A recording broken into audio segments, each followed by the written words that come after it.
Now, Defence Minister Peter Dutton has overruled a decision by Defence top brass to strip more than 3,000 Special Forces soldiers of their meritorious unit citation over alleged crimes uncovered by the Brereton inquiry. Mr Dutton, who this afternoon joined SAS regiment operators at Campbell Barracks in Perth, will ensure veterans awarded a meritorious unit citation for their service in Afghanistan will keep the medals unless they are convicted of war crimes or sacked for poor conduct.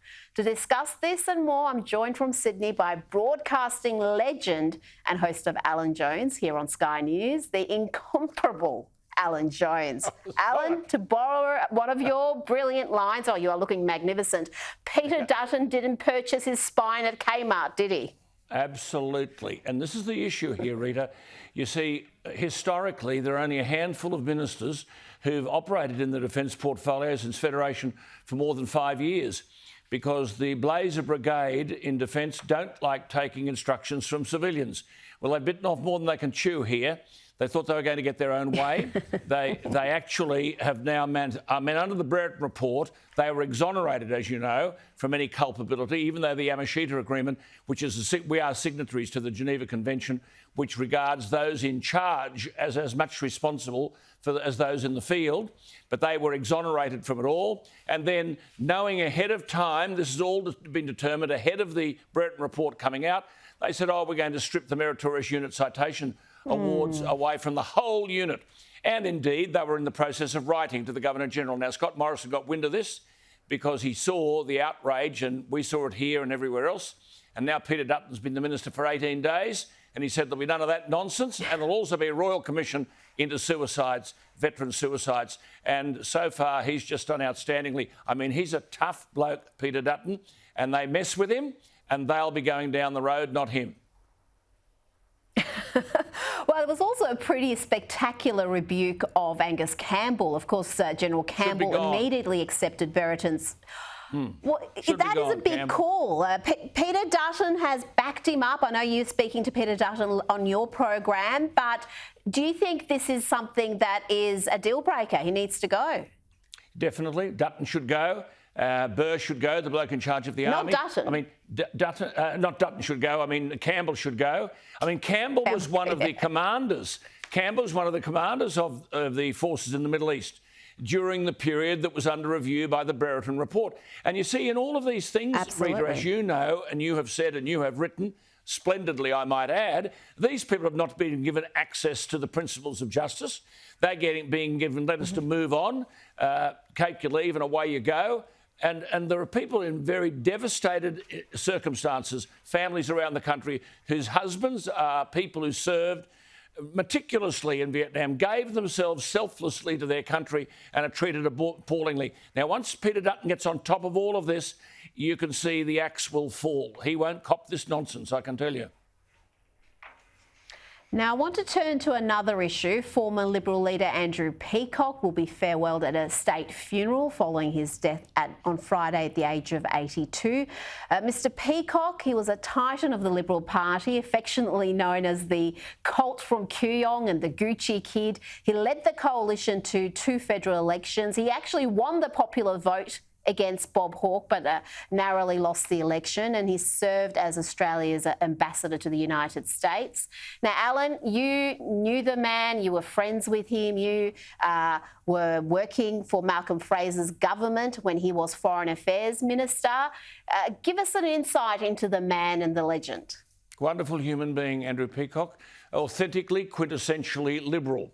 And yes, he didn't become Prime Minister, but at the same time, one of his opponent was one of the indelible figures in the Labor Party, Bob Hawke. Oh, yes. And you're right, in one of the elections he won the popular vote against Bob Hawke. In 1984, he won more seats than Bob Hawke when the Parliament was expanded and there were seats up for grabs, and Andrew won 16 seats for the Liberal Party. Bob Hawke won 7.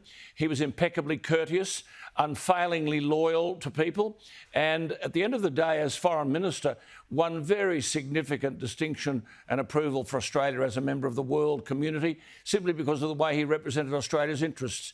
He wasn't the kind of, he didn't become Prime Minister because he wasn't the kind of person that white-handed and backstabbed the incumbent like some of his successors.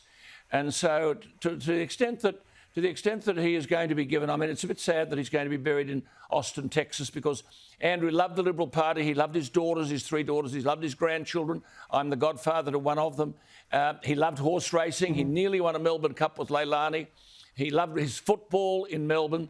And so there will be, he's been offered a memorial, his family have been offered a state service, a state memorial, and it is an appropriate way to honour him. Look, he's basically, they don't come like Andrew Peacock. He was flamboyant, he was beautifully dressed. I mean, he didn't mind. Shirley MacLaine said he was the only bloke she knew that had a Gucci toothbrush, and he just laughed his way out of all of this. But he was friendly, he was gregarious. He never looked past you to see if a more important person was coming into the room.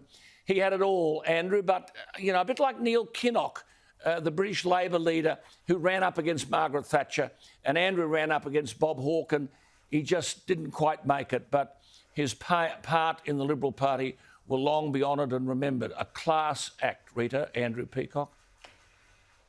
Absolutely, and I think the fact that he was so debonair, he was a bit of a playboy, and he won the hearts of a number of accomplished, glamorous women. And I think some people thought he was more style than substance, but there was plenty of substance there, wasn't there? A lot of people. There was. In some... Look, I remember being in the cabinet room, and I was writing the draft of the election policy speech, and you went around the table, and each person made a contribution, whether it was agriculture, industrial relations, or whatever. And we got to Andrew, and he said, "Oh, Alan, you don't have to worry about me." He said, "There's not much sex in foreign affairs." And away he went, off to something else, you know. But in terms of the foreign affairs portfolio, he was on top of the detail. There are people in Papua New Guinea who know that they owe their independence, their national independence, to Andrew Peacock. He fought tenaciously for them. He fought against Pol Pot and changed policy within the Liberal Party in relation to Pol Pot. And then, of course, as Foreign Affairs Minister around the world, won extraordinary endorsement from leading figures. And he was he could read the mood. I mean, he was one of the people who early on said that Trump, for example, would win the election in America. He had a very, very... He won good money on that. Yes. He was a bit of a punter, no doubt. Lovely man, lovely. Yes, you would have liked it. He would have loved the pink. He would have liked the pink. We are matching today. We're just working in some sort of psychic level. Alan Jones, brilliant to talk to you. Thank you for your time. Thank you, Rita. Thank you very much.